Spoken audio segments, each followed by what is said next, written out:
ഇന്നലെ കണ്ടതുപോലെ 2 കണ്ടീഷൻസ് പറയുന്നുണ്ട്. ആ കണ്ടീഷൻസ് ഫുൾഫിൽ ചെയ്യുകയാണെങ്കിൽ അഗ്രികൾച്ചറൽ ഇൻകവും ഒരു നോൺ അഗ്രികൾച്ചറൽ ഇൻകത്തിന്റെ ഭാഗമായി കണക്കാക്കി മറ്റു ഇൻകത്തിനോട് കൂട്ടിയിട്ട് നമ്മൾ ടാക്സ് ലയബിലിറ്റി കമ്പ്യൂട്ട് ചെയ്യേണ്ടി വരും.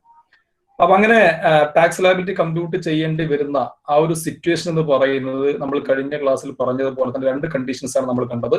ഒന്ന്, agricultural income of the assessee should exceed ₹5,000 and non agricultural income exceeds minimum exemption limit. അല്ലെ, അഗ്രികൾച്ചറൽ ഇൻകം ₹5,000 കൂടുതലാവുകയും നോൺ അഗ്രികൾച്ചറൽ ഇൻകം അല്ലെങ്കിൽ മറ്റുള്ള income taxable income minimum exemption ലിമിറ്റിനേക്കാൾ കൂടുകയും ചെയ്യുന്ന സമയത്താണ് നമ്മൾ ഇന്നലെ ആ ക്ലാസ്സിൽ ഡിസ്കസ് ചെയ്ത ആ പ്രൊസീജിയർ ഉപയോഗിച്ചിട്ട് ഒരു അസസിയുടെ ടാക്സ് ലയബിലിറ്റി കമ്പ്യൂട്ട് ചെയ്യാം. നമുക്ക് അതുമായി ബന്ധപ്പെട്ട 1-2 എക്സാമ്പിൾസ് നമുക്ക് ഈ ഒരു ക്ലാസ്സിൽ ചെയ്യാം. അത് ഈ സ്ലൈഡിൽ കാണുന്ന പോലെ, നിങ്ങളുടെ പ്രസന്റേഷനിൽ കാണുന്നത് പോലെ 4ാമത്തെ ഒരു ക്വസ്റ്റ്യൻ ഇതിനകത്ത് കാണാൻ പറ്റുന്നുണ്ട്. Compute tax liability of mister X who has agricultural income of ₹80,000 and non-agricultural income of ₹8 lakh. ഇവിടെ മിസ്റ്റർ എക്സ് എന്ന് പറയുന്ന ആളുടെ ഇൻകം, അദ്ദേഹത്തിന് അഗ്രികൾച്ചറൽ ഇൻകം ഉണ്ട്, ഒപ്പം തന്നെ അഗ്രികൾച്ചറൽ ഇൻകം ഉണ്ട്. അഗ്രികൾച്ചറൽ ഇൻകം ₹80,000 ആണ്, നോൺ അഗ്രികൾച്ചറൽ ഇൻകം ആകട്ടെ ₹8 lakh ആണ്. അപ്പൊ നമ്മൾ ഇതിനകത്ത് നോക്കുക, ഇവിടെ ഇന്റഗ്രേറ്റ് ചെയ്യേണ്ട ആവശ്യമുണ്ടോ, whether integration of income is required. അല്ലെ, ഇവിടെ എന്താണ് അത് ആവശ്യമാണ്. കാരണം എന്താണ്, ഇവിടെ അഗ്രികൾച്ചറൽ ഇൻകം ₹80,000 ആണ്. നമ്മൾ ₹5,000 കൂടുതൽ അഗ്രികൾച്ചറൽ ഇൻകം ഉണ്ട്. നോൺ അഗ്രികൾച്ചറൽ ഇൻകം എന്ന് പറഞ്ഞ 8 ലക്ഷം രൂപയാണ്. ഇവിടെ മിസ്റ്റർ എക്സിന്റെ ഏജിനെ കുറിച്ച് മെൻഷനിങ് ഒന്നുമില്ല, പരാമർശമൊന്നുമില്ല. അപ്പൊ അതുകൊണ്ട് നമ്മൾ മിസ്റ്റർ എക്സിനെ ഒരു അതർ കാറ്റഗറി ഇൻഡിവിജ്വൽ ആയിട്ട് നമ്മൾ കണക്കാക്കുകയാണ്. അങ്ങനെ കണക്കാക്കുന്ന സമയത്ത് നമുക്ക് 2.5 ലക്ഷമാണ് മിനിമം എക്സംഷൻ ലിമിറ്റ് എന്ന് പറയുന്നത്. അപ്പൊ 2.5 ലക്ഷം രൂപയിൽ കൂടുതൽ ഇദ്ദേഹത്തിന് ഇവിടെ നോൺ അഗ്രികൾച്ചറൽ ഇൻകം ഉണ്ട്. അപ്പോൾ ആ 2 കണ്ടീഷനുകളും ഇവിടെ സാറ്റിസ്ഫൈ ചെയ്യുന്നുണ്ട്. അപ്പൊ അതുകൊണ്ട് തന്നെ ഇവിടെ മിസ്റ്റർ എക്സിന്റെ ടാക്സ് ലയബിലിറ്റി കമ്പ്യൂട്ട് ചെയ്യുമ്പോൾ നമ്മൾ അവിടെ ഇന്റഗ്രേഷൻ ഓഫ് അഗ്രികൾച്ചറൽ ഇൻകം എന്ന് പറയുന്ന ആ പ്രോസസ് കൂടെ നമ്മൾ ഇതിനകത്ത് ചെയ്യേണ്ടത്. അപ്പൊ നമുക്ക് ഇതിന്റെ ആൻസർ നോക്കാം, എങ്ങനെയാണ് വരാൻ നോക്കാം. 8 ലക്ഷം നോൺ അഗ്രികൾച്ചറൽ ഇൻകവും 80,000 അഗ്രികൾച്ചർ ഇൻകവും ആണ് ഇതിനകത്ത് നമ്മൾ കണ്ടിട്ടുള്ളത്. Okay, then we are coming to the calculation of tax liability for assessment year 2021-22. Then first of all we have to compute the aggregate income. Then aggregate income, as we know, the total of non-agricultural income and agricultural income. അല്ലെ, അപ്പൊ non agricultural income total income നമ്മൾ taxable income ആണ്. Total income എന്ന് പറഞ്ഞ ₹8 lakh ആണ്. നമ്മുടെ question അത് പറഞ്ഞ ₹8 lakh ആണ്. അഗ്രികൾച്ചറൽ ഇൻകം ₹80,000 ആണ്. Then the aggregate income of Mr. X is ₹8,80,000. 8,80,000 ആണ് അഗ്രിഗേറ്റ് ഇൻകം വരുന്നത്. ഇനി നമ്മൾ സാധാരണ പോലെ അതൊരു അതർ കാറ്റഗറി ഇൻഡിവിജ്വൽ ആണ്, അത്തരക്കാർക്ക് ബാധകമായിട്ടുള്ള ടാക്സ് റേറ്റ് വെച്ചിട്ട് നമ്മൾ എന്ത് ചെയ്യാണ്, 8,80,000 ടാക്സ് ലയബിലിറ്റി കമ്പ്യൂട്ട് ചെയ്യണം. അപ്പോ നമുക്ക് അറിയാവുന്നത് പോലെ തന്നെ അപ് ടു ₹2,50,000 2.5 ലക്ഷം വരെയുള്ള എമൗണ്ടിന് ടാക്സ് 0 ആണ്. Next ₹2,50,000 taxable at 5%. Then 2,50,000 into 5%, ₹12,500. Then there is a remaining income of ₹3,80,000. This ₹3,80,000 is taxable 20%. That is ₹76,000. Then ₹88,500. That is a basic amount of tax. Or the first one, step A, that is tax on aggregating. And step A, tax on aggregating. Now aggregating tax on the computer കിട്ടുന്ന amount ₹88,500 ആണ്. Okay, then less നമ്മൾ B എന്ന് പറയുന്ന figure നമ്മൾ കഴിഞ്ഞ ക്ലാസ്സിൽ പറഞ്ഞതുപോലെ tax on agricultural income ആണ്. ടാക്സ് ഓൺ അഗ്രികൾച്ചറൽ ഇൻകം എന്ന് പറയുമ്പോൾ നമ്മൾ മനസ്സിലാക്കിയിട്ടുള്ളത് പോലെ തന്നെ എന്താണ്, ഇവിടെ അഗ്രികൾച്ചറൽ ഇൻകത്തിന് മാത്രം ടാക്സ് അല്ല ഇത്. അഗ്രികൾച്ചറൽ ഇൻകത്തിന്റെ കൂടെ മിനിമം എക്സംഷൻ ലിമിറ്റ് കൂടെ കൂട്ടി കിട്ടുന്ന ഇൻകത്തിന്റെ ടാക്സ് ആണ് നമ്മൾ 2ാമത്തെ സ്റ്റെപ്പിൽ കമ്പ്യൂട്ട് ചെയ്യുന്നത്. അപ്പൊ അതുകൊണ്ട് ഇതൊരു നോർമൽ ഇൻഡിവിജ്വൽ ആയതുകൊണ്ട് 2,50,000 ആണ് മിനിമം എക്സംഷൻ ലിമിറ്റ്. അതിന്റെ കൂടെ ഇതിന്റെ അഗ്രികൾച്ചർ ഇൻകം ആയിട്ടുള്ള ₹80,000 കൂടെ ആഡ് ചെയ്യുന്നു. ദെൻ ₹3,30,000. ഇന്ന് ₹3,30,000 ബാധകമായിട്ടുള്ള ടാക്സ് നമ്മൾ കമ്പ്യൂട്ട് ചെയ്യാണ്. ദെൻ അപ് ടു ₹2,50,000 അല്ലെ, 2.5 ലക്ഷം വരെയുള്ള ഇൻകത്തിന് ടാക്സ് 0 ആണ്. Then next ₹80,000. ബാക്കിയുള്ള 80,000 5% ആണ്. That is ₹4,000 അല്ലെ. then 4,000 ഇവിടെ ഒരു 0 കൂടി പോയിട്ടുണ്ട്, അത് നിങ്ങൾ കറക്റ്റ് ചെയ്യുക ഇത് നോട്ട് ചെയ്യുന്ന സമയത്ത്. അപ്പോൾ ടോട്ടൽ ടാക്സ് 4,000 ആണ് അവിടെ വരിക അല്ലെ. ടാക്സ് ഓൺ അഗ്രികൾച്ചർ ലിങ്ക് എന്ന് പറയുന്ന എമൗണ്ട് 4,000 ആണ്. നമുക്ക് അതിനെ ബി എന്ന് വേണമെങ്കിൽ വിളിക്കാം. അപ്പൊ എ എന്ന് പറയുന്നത് tax on aggregate income 88,500. B that is tax on agricultural income 4,000. Then 88,500 minus 4,000. The remaining amount is the tax on total income. Then tax on total income is rupees 84,500. 84,500 rupees ആണ് tax on total income വരിക. ഇപ്പോൾ ഈ എക്സാമ്പിളിനകത്ത് ഈ അസസിയുടെ aggregate income 8,80,000 വരുന്നുള്ളൂ. അതുകൊണ്ട് തന്നെ അദ്ദേഹം surcharge കൊടുക്കേണ്ട ആവശ്യമില്ല, അല്ലെ? 50 ലക്ഷം രൂപയിൽ കൂടുതൽ ഇൻകം വേണം സർചാർജ് കൊടുക്കണമെങ്കിൽ. ഇവിടെ അതില്ലാത്തത് കൊണ്ട് സർചാർജ് 0 ആയിട്ടാണ് വരുന്നത്. അപ്പൊ 84,500 plus 0, the same amount of rupees 84,500. But the assessee is liable to pay health and education cess at 4%. Then 4% of rupees 84,500. That is rupees 3,380. That is health and education cess. Then that is added to the amount of the tax of rupees 84,500. The total tax payable by Mr. X shall be rupees 87,880. 87,880 രൂപയാണ് ഇവിടെ mister X കൊടുക്കേണ്ട tax liability എന്ന് പറയുന്നത്. അപ്പൊ ഇതാണ് നമ്മൾ agricultural income integrate ചെയ്യുന്നതുമായി ബന്ധപ്പെട്ടുള്ള ഒരു പ്രാക്ടിക്കൽ പ്രോബ്ലം എന്ന് പറയുന്നത്. ഇതിനകത്ത് എന്തെങ്കിലും ക്ലാരിഫിക്കേഷൻ ആവശ്യമുണ്ടെങ്കിൽ അത് നിങ്ങളൊന്ന് ചോദിക്കാം. ആകാശ്, എന്തെങ്കിലും ക്ലാരിഫിക്കേഷൻ ആവശ്യമുണ്ടോ? Akash C K.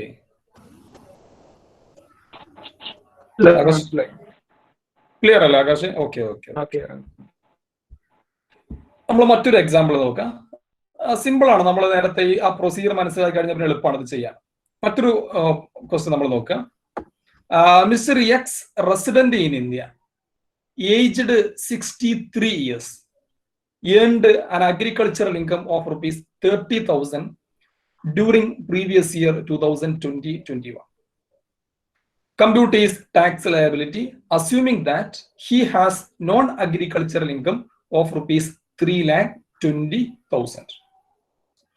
അപ്പൊ നമ്മൾ ഈ ടാക്സ് ലയബിലിറ്റിയുമായി ബന്ധപ്പെട്ടുള്ള ക്വസ്റ്റ്യൻസ് വരുമ്പോൾ ശ്രദ്ധിക്കേണ്ട ഒരു കാര്യം, അതിൽ അസസിയുടെ ഏജ് പറയുന്നുണ്ടെന്നുള്ളത് നമ്മൾ നോക്കണം, അല്ലെ? നമ്മൾ കാരണം നമ്മൾ അതിന്റെ ടാക്സിന്റെ സ്ലാബുകൾ ഏജിനനുസരിച്ച് ഡിഫറൻസ് വരുന്നുണ്ട്. അപ്പൊ അതുകൊണ്ട് നമ്മൾ ഏജ് പറയുന്നുണ്ടോ എന്നുള്ളത് ഇതിനകത്ത് പ്രത്യേകം ശ്രദ്ധിക്കേണ്ടതുണ്ട്. ഈ കേസിനകത്ത് മിസ്റ്റർ എക്സ് 63 വയസ്സുള്ള ഒരാളാണ്, റെസിഡന്റ് ആണെന്നും പറയുന്നുണ്ട്. റെസിഡന്റ് ആയിട്ടുള്ള ഒരു ഇൻഡിവിജ്വൽ ആണ് അദ്ദേഹം. അദ്ദേഹത്തിന്റെ അഗ്രികൾച്ചറൽ ഇൻകം rupees 30,000 അദ്ദേഹത്തിന്റെ തന്നെ നോൺ അഗ്രികൾച്ചറൽ ഇൻകം ആ വർഷത്തേക്കുള്ളത് 3,20,000 ആണ്. അപ്പോ as the age of mister X is 63 years, he is a senior citizen, അല്ലെ? അദ്ദേഹം ഒരു സീനിയർ സിറ്റിസൺ ആണ്. അപ്പൊ ഒരു സീനിയർ സിറ്റിസണ് ബാധകമായിട്ടുള്ള okay, let's come to the calculation of tax liability. Then first of all we are computing the aggregate income as we done earlier. Total income is rupees 3,20,000. Then add agricultural income, that is rupees 30,000. Then rupees 3,50,000 is the aggregate income.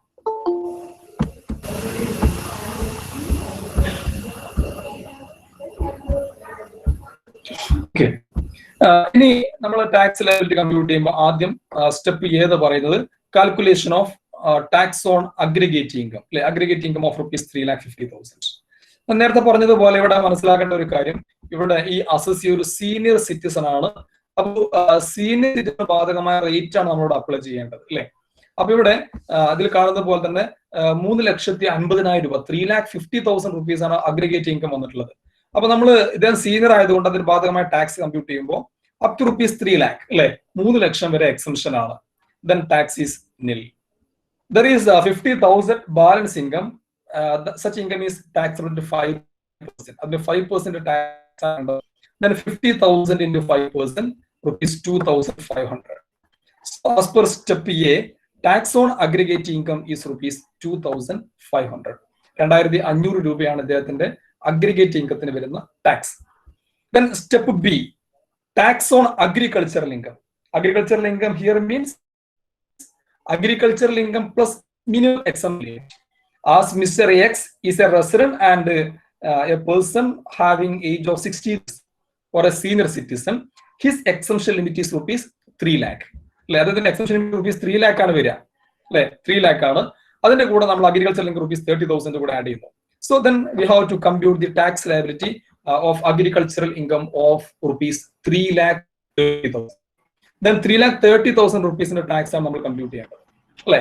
അപ്പൊ അതില് 3 lakh rupees വരെയുള്ള ഇൻകത്തിന് tax നില്ലാണ് നമ്മൾ നേരത്തെ മനസ്സിലാക്കിയതുപോലെ തന്നെ.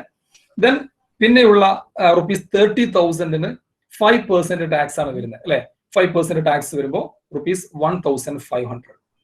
Then 1,500. As per step B, tax on agricultural income is rupees 1,500. Then we are taking the difference between tax on aggregate income and tax on agricultural income. Rupees 2,500 minus 1,500. Then tax on total income, that is rupees 1,000. Difference rupees 1,000 ആണ് tax on total income എന്ന് പറയുന്നത്.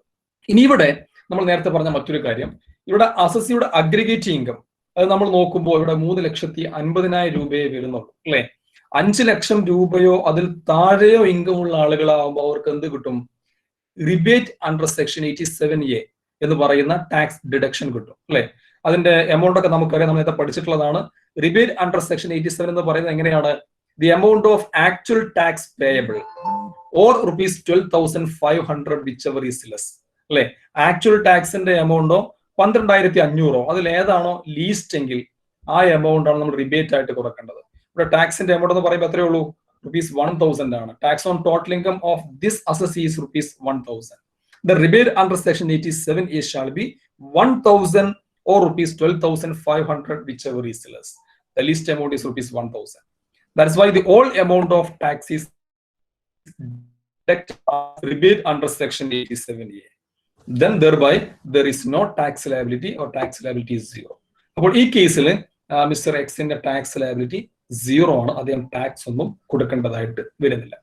അപ്പൊ ഇതാണ് നമ്മൾ senior citizen ആവുകയും അതുപോലെ തന്നെ അദ്ദേഹത്തിന്റെ അഗ്രിഗേറ്റ് ഇൻകം 5 ലക്ഷം രൂപയിൽ താഴെ ആവുകയും ചെയ്ത സമയത്ത് നമ്മൾ അദ്ദേഹത്തിന്റെ അഗ്രികൾച്ചറൽ ഇൻകം ഇന്റഗ്രേറ്റ് ചെയ്ത എക്സാമ്പിൾ ആണ് ഇപ്പൊ നമ്മൾ ഇതിനകത്ത് ഡിസ്കസ് ചെയ്തത്. ഓക്കെ, ഇതും സിമ്പിൾ ആയിട്ട് ഒരു എക്സാമ്പിൾ തന്നെയായിരുന്നു. ക്ലിയർ ആയിട്ടുണ്ടാവുന്നത് മനസ്സിലാക്കുന്നു. ഓക്കെ, ഒന്ന് ചോദിച്ചു നോക്കാം ആർക്കെങ്കിലും സംശയങ്ങളുണ്ടോ അല്ലെ. അഖിൽ പി, അഖിൽ എന്ന് പറഞ്ഞ അഖിൽ എന്തെങ്കിലും സംശയം ഉണ്ടോ? ക്ലിയർ ഡൗട്ട് ഉണ്ടോ അതിനകത്ത്? അഖിൽ പി ഇല്ല സാർ. ഇല്ല. Okay, Muhammad Anas, is it clear? Yes, sir. Okay, okay. Then one more example. This is an example. The income of an individual from business is rupees 6,20,000 and agricultural income is rupees 20,000 for previous year 2020-21. Determine the tax payable. ഇവിടെ ഒരാളുടെ business income എന്ന് പറയുമ്പോൾ taxable income ആണ്, total income ആണ്, non agricultural income ആണ് അല്ലെ. അത് rupees 6,20,000 ആണ്. അതേസമയത്ത് അതിന്റെ അഗ്രികൾച്ചറൽ ഇൻകം rupees 20,000 ആണ്. Then what could be the tax liability of this particular individual? എന്തായാലും ഇതിന്റെ ടാക്സ് ലയബിലിറ്റി വരിക. ഓക്കെ, അപ്പൊ അതിനകത്ത് നമ്മൾ ചെയ്തതുപോലെ തന്നെ ഞാൻ ജസ്റ്റ് അങ്ങ് ഓടിച്ച് പറഞ്ഞു പോവുകയാണ്. Total income rupees 6,20,000. Then we are adding the amount of agricultural income rupees 20,000. Then aggregate income is rupees 6,40,000. Agricultural income 6,40,000 ആണ്. Then first of all tax on aggregate income. Then up to rupees 2,50,000. As the age of individual is not given, we are assuming the person is belong to normal category of individuals. Then up to rupees 2,50,000 tax is nil. Next to rupees 2,50,000 at a 5%, that is rupees 12,500. For the remaining amount of rupees 1,40,000, tax is charged at 20%, that is rupees 28,000. Then tax on aggregate income in total is rupees 40,500. In second step, we compute the tax on agricultural income. Here the agricultural income is the total of minimum exemption limit and agricultural income, that is 2,50,000 plus 20,000 rupees, 2,70,000. Here we are computing the tax liability on rupees 2,70,000. Up to rupees 2,50,000, tax is 0. The next rupees 20,000 at 5%, that is rupees 1,000. Then here the tax on agricultural income is rupees 1,000. Then tax on aggregate income minus tax on agricultural income, that is tax on total income, 40,500 minus rupees 1,000, rupees 39,500. Then as the income is total income is less than rupees 50,000, there is no surcharge applicable to this assessee. The same amount of rupees 39,500 is taken into account. Add health and education cess of 4% of rupees 39,500, that is rupees 1,580.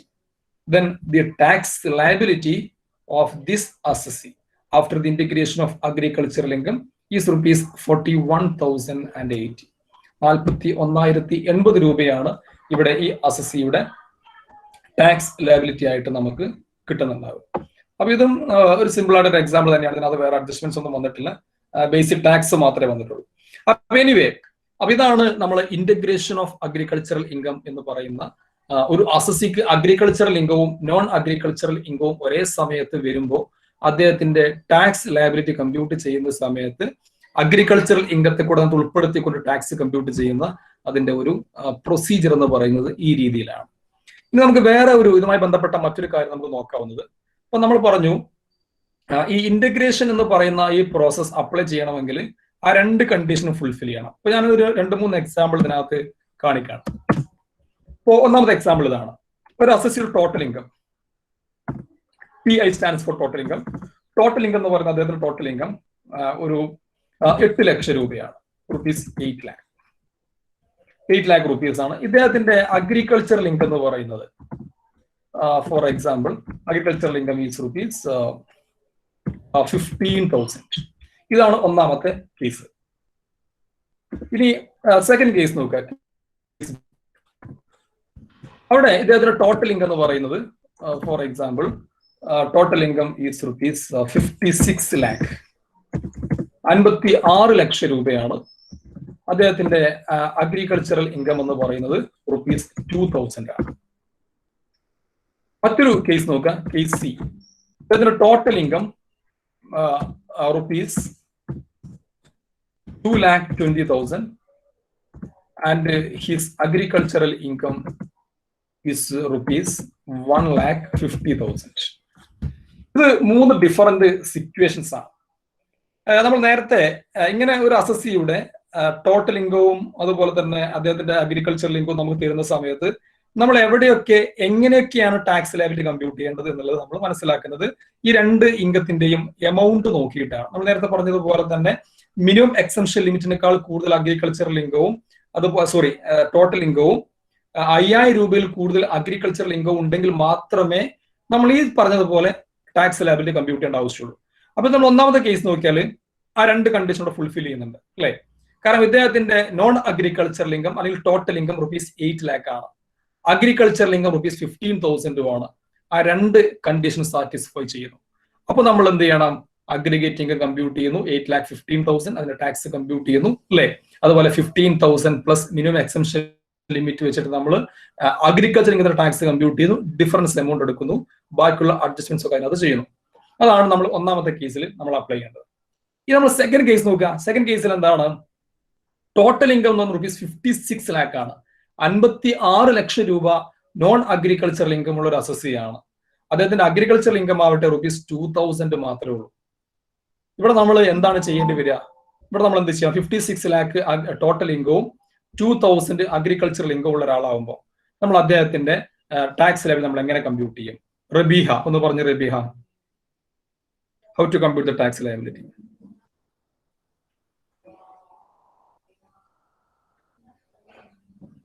റബീഹ കേൾക്കുന്നില്ലേ? 56 lakh rupees non agricultural income, അതുപോലെ തന്നെ 2,000 agricultural income. റബീഹ കേൾക്കുന്നില്ല എന്ന് തോന്നുന്നു. Okay, Nivya എന്ന് പറഞ്ഞ Nivea.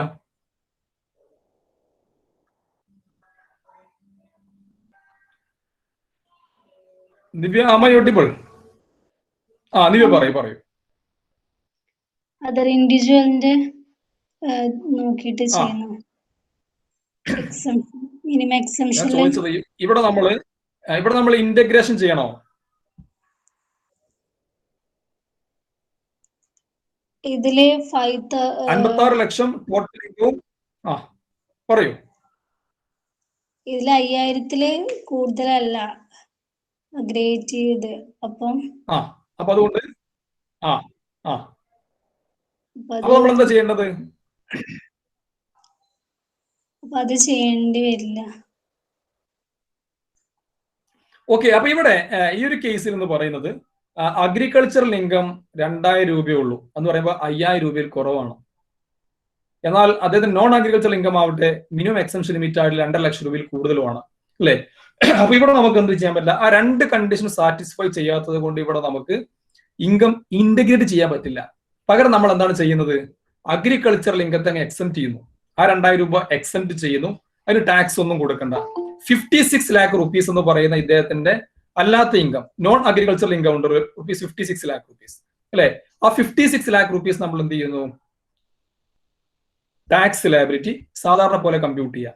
2.5 ലക്ഷം എന്ന് പറഞ്ഞ സ്ലാബ് വെച്ചിട്ട് നമ്മൾ അദ്ദേഹത്തിന്റെ 56 lakh rupeesന്റെ മാത്രം ടാക്സ് ലയബിലിറ്റി കമ്പ്യൂട്ട് ചെയ്യുന്നു. സ്വാഭാവികമായിട്ടും ഇത് 50 lakh rupeesൽ കൂടുതലായതുകൊണ്ട് അതിനകത്ത് സർചാർജിന്റെ 10% വരും അല്ലെ? ഹെൽത്ത് ആൻഡ് എഡ്യൂക്കേഷൻസിന്റെ എമൗണ്ട് വരും. മാർജിൻ റിലീഫിന്റെ എമൗണ്ട് അവൈലബിൾ ആണെങ്കിൽ, ആ കണ്ടീഷൻ സാറ്റിസ്ഫൈ ചെയ്യുന്നെങ്കിൽ ആ എമൗണ്ട് നമ്മൾ അങ്ങനെ എന്ത് ചെയ്യണം? അതിന് ടാക്സ് ലയബിലിറ്റി കമ്പ്യൂട്ട് എന്ന് പറയുമ്പോൾ agricultural income is fully ignored, that is fully exempted from tax. Only non-agricultural income will be the taxable income of assessee. The tax will be computed on that income. അതാണ് രണ്ടാമത്തെ case എന്ന് പറയുന്നത്. ഇനി മൂന്നാമത്തെ case നമ്മൾ നോക്കുക.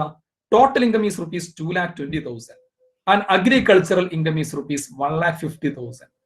What shall be the treatment? എന്തായിരിക്കും ഇതിന്റെ ടാക്സ് ട്രീറ്റ്മെന്റ്? നമ്മൾ ഇതിനെ ഇന്റഗ്രേറ്റ് ചെയ്യണോ? നമ്മൾ എങ്ങനെ ടാക്സ് ലയബിലിറ്റി കമ്പ്യൂട്ട് ചെയ്യണം? ഓക്കെ, എങ്ങനെ ടാക്സ് ലയബിലിറ്റി കമ്പ്യൂട്ട് ചെയ്യേണ്ടി വരും? ഷമീന എന്ന് പറഞ്ഞ ഷമീമ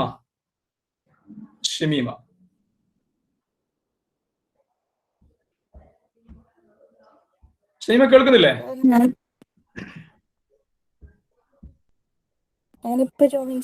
ഷമീമ പറഞ്ഞോളൂ. ഇപ്പൊ ജോയിൻ ചെയ്തിട്ടുള്ളൂ? ഓക്കെ. ഷിഗൂഫ എന്ന് പറഞ്ഞ ഷിഗൂഫ, ഈ കേസിൽ എങ്ങനെയാണ് ടാക്സ് ലയബിലിറ്റി വരിക?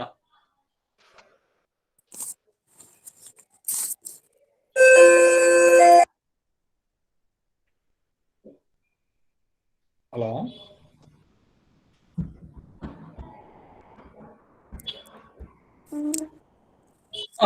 പറഞ്ഞോളൂ.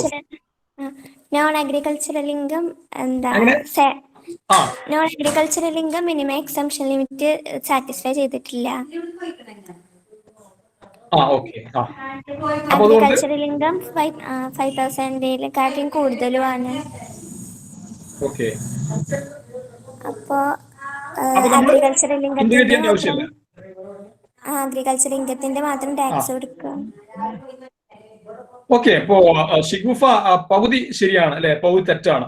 ഓക്കെ, ഞാൻ പറയാം. Okay, very good. അപ്പൊ നമ്മൾ ടോട്ടൽ ഇൻകം rupees 2,20,000, നമ്മൾ rupees 2,50,000 താഴെ മാത്രമേ ടോട്ടൽ ഇൻകം വരുന്നുള്ളൂ. മിനിമം എക്സംഷൻ ലിമിറ്റിനേക്കാൾ കുറവാണ് ഇദ്ദേഹത്തിന്റെ ടോട്ടൽ ഇൻകം. എന്നാൽ അഗ്രികൾച്ചറൽ ഇൻകം ആവട്ടെ 5,000 rupeesനേക്കാൾ കൂടുതലുമാണ്. ആ രണ്ട് കണ്ടീഷന്റെയും ഒന്നിച്ചുള്ള ഇഫക്റ്റ് അതിനകത്ത് വരുന്നില്ല. അപ്പൊ അതുകൊണ്ട് നമുക്ക് എന്ത് ചെയ്യാൻ പറ്റില്ല? ഇന്റഗ്രേറ്റ് ചെയ്യാൻ പറ്റില്ല. മാത്രമല്ല ഇവിടെ ശ്രദ്ധിക്കേണ്ട കാര്യം ഇതാണ്, അഗ്രികൾച്ചറൽ ഇൻകം എന്ന് പറയുന്ന ഇൻകം മാത്രമുള്ള ഒരാളാണെങ്കിൽ, നമ്മൾ നേരത്തെ പഠിച്ചിട്ടുണ്ട് അത് ഫുള്ളി എക്സംപ്റ്റ് ആണെന്ന് പറഞ്ഞു നമ്മൾ അല്ലെ? അപ്പൊ ഇവിടെ എന്താണ്, അഗ്രികൾച്ചറൽ ഇൻകം എത്ര രൂപയോ തന്നെ ഉണ്ടായാലും ഇദ്ദേഹത്തിന്റെ മിനിമം എക്സംഷൻ ലിമിറ്റിനേക്കാൾ കുറഞ്ഞ ടോട്ടൽ ഇൻകം മാത്രമേ ഉള്ളൂ എന്നുള്ളത് കൊണ്ട് തന്നെ ഇദ്ദേഹം ടാക്സ് ഒന്നും കൊടുക്കേണ്ട ആവശ്യമില്ല. അപ്പൊ rupees 2,20,000 അതും ഫുള്ളി എക്സംപ്റ്റ് ആണ്. rupees 1,50,000 എന്ന് പറയുന്ന ഇദ്ദേഹത്തിന്റെ അഗ്രികൾച്ചറൽ ഇൻകം അതും എക്സംപ്റ്റ് ആണ്. അപ്പൊ ഒരു ടാക്സ് ലയബിലിറ്റിയും ഈ മൂന്നാമത്തെ കേസിനകത്ത് വരുന്നില്ല. അപ്പൊ ഇതാണ് 3 ഡിഫറെന്റ് സിറ്റുവേഷനുകൾ. 2 കണ്ടീഷൻ സാറ്റിസ്ഫൈ ചെയ്യുന്ന കേസ് നമ്മൾ ആദ്യം പറഞ്ഞു. രണ്ടാമത്തെ കേസിൽ മിനിമം എക്സംഷൻ ലിമിറ്റിനേക്കാൾ കൂടുതൽ നോൺ അഗ്രികൾച്ചറൽ ഇൻകം ഉണ്ടെങ്കിലും അഗ്രികൾച്ചറൽ ഇൻകം 5,000 rupeesനേക്കാൾ കുറവാവുകയാണ്. അവിടെ നമ്മൾ അഗ്രികൾച്ചറൽ ഇൻകം എക്സംപ്റ്റ് ചെയ്തിട്ട് നോൺ അഗ്രികൾച്ചറൽ ഇൻകം മാത്രം ടാക്സ് ചെയ്യപ്പെടുന്നു. മൂന്നാമത്തെ കേസിനകത്ത് മിനിമം എക്സംഷൻ ലിമിറ്റിനേക്കാൾ കുറവാണ് ഇദ്ദേഹത്തിന്റെ ടോട്ടൽ ഇൻകം അല്ലെങ്കിൽ നോൺ അഗ്രികൾച്ചറൽ ഇൻകം. എന്നാൽ അഗ്രികൾച്ചറൽ ഇൻകം ആവട്ടെ 5,000-നേക്കാൾ കൂടുതലാണ്. അങ്ങനെയാണ് ടാക്സ് ഒന്നും കൊടുക്കേണ്ടി വരുന്നില്ല.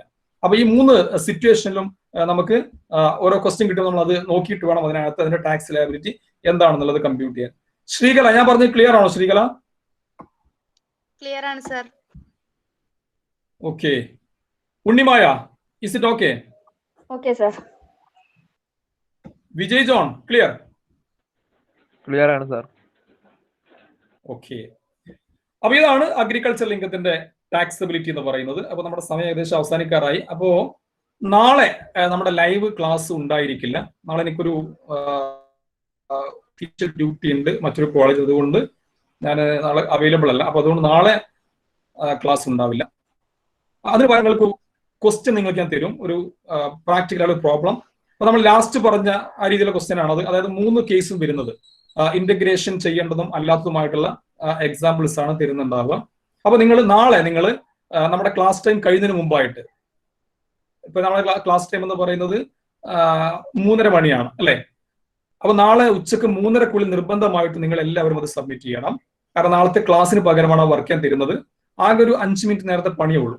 അപ്പൊ എല്ലാവരും ചെയ്യാം. നാളെ 3:30-ക്ക് മുമ്പായിട്ട് ആ വർക്ക് എല്ലാവരും ചെയ്തിട്ട് സബ്മിറ്റ് ചെയ്യാം. Then please mark your attendance and thereafter you can leave the class. Okay, thank you.